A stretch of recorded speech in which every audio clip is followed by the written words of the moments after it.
Say one of my favorite things about real estate is the asset protection, because so many times we spend our whole lives building this nest egg and then don't know how to protect it.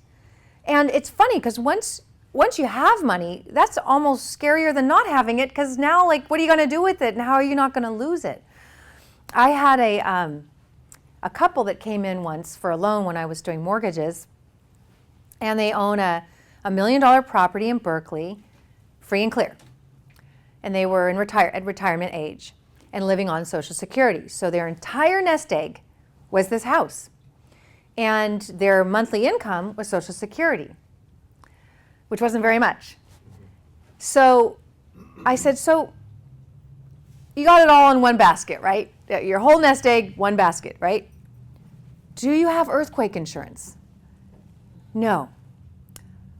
Are you near a fault? Yeah, we're on top of it. Okay, that's really bad asset protection.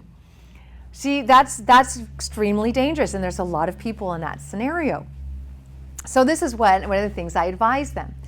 First of all, you can get liability insurance on any property, on any investment property for sure. Get a very, very good liability insurance. At least $500,000. I would rather see $1 million. If somebody gets bit by a dog, we actually had an attorney come and kind of give us pricing on things that can happen.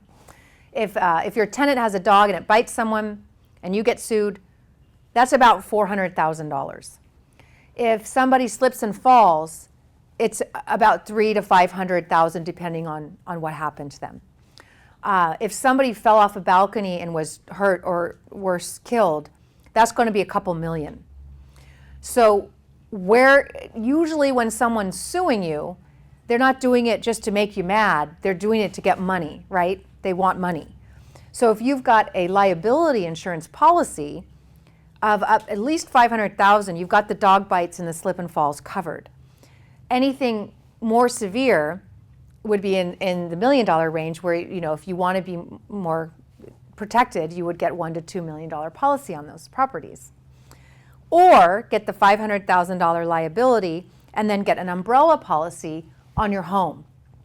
So if you get an umbrella for $2 to $3 million on your primary and have the policy include your rentals in that umbrella, then you've got the $500,000 liability on each property, plus the 2 or 3 or 5 million that you put on your personal umbrella. And at the end of the day, that's what the suers are going to want, the money. They're going to go after your insurance. So you want to have bulletproof insurance, for sure. Equity stripping is another way to protect your nest egg. I don't know if you know how easy it is to look up a history of a property. It's very easy. Title companies give that information out. It's public record. So an attorney, let's say somebody slips and falls on your property and they go to an attorney can look up and see, an example of this Berkeley couple, ooh, they're sitting on $1 million equity. Let's sue them, right?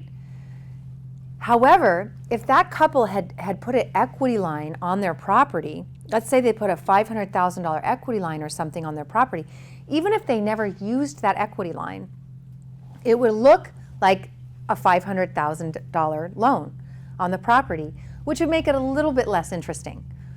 But I say, why not? You got all your eggs in your one egg in one basket. Why not take a loan out on that property and diversify it, spread it out, get it invested in really solid investments, a little bit here and a little bit there. So now you're safer. If there was an earthquake and that house went down and you had an $800,000 loan on it, do you think the bank will be your partner in working with the insurance companies to get your money? Absolutely. If you do not have a loan and you're trying to work with the insurance companies on your own, will you have as much clout? No. So equity stripping is a great way to protect your property for many reasons. One, from lawsuits, you're not so exposed. and 2, by investing it in lots of different places in different areas where you're getting a higher return than whatever you're paying to borrow. Now today you can get a loan for 4%. Can you find investments that yield higher than 4%? If you've been with Real Wealth Network, then your answer is yes, you can. You can get a lot of investments higher than 4%. So you can do what the banks do. Borrow the money from the bank against your home at 4%, 5%. Invest it in different places that are very secure at 10%, 15%. Now, not only are you protecting your property and your assets, you're also making money. And then lastly, limited liability companies. If you want more asset protection, you get an LLC. You put your property in an LLC, and that gives you protection from a legal perspective. And certainly talk to your to an attorney. We have a whole list of attorneys that you can speak to that have been that our investors and members at Real Wealth Network use and like and give us feedback on. So we'd be happy to give you that list if you just ask for it.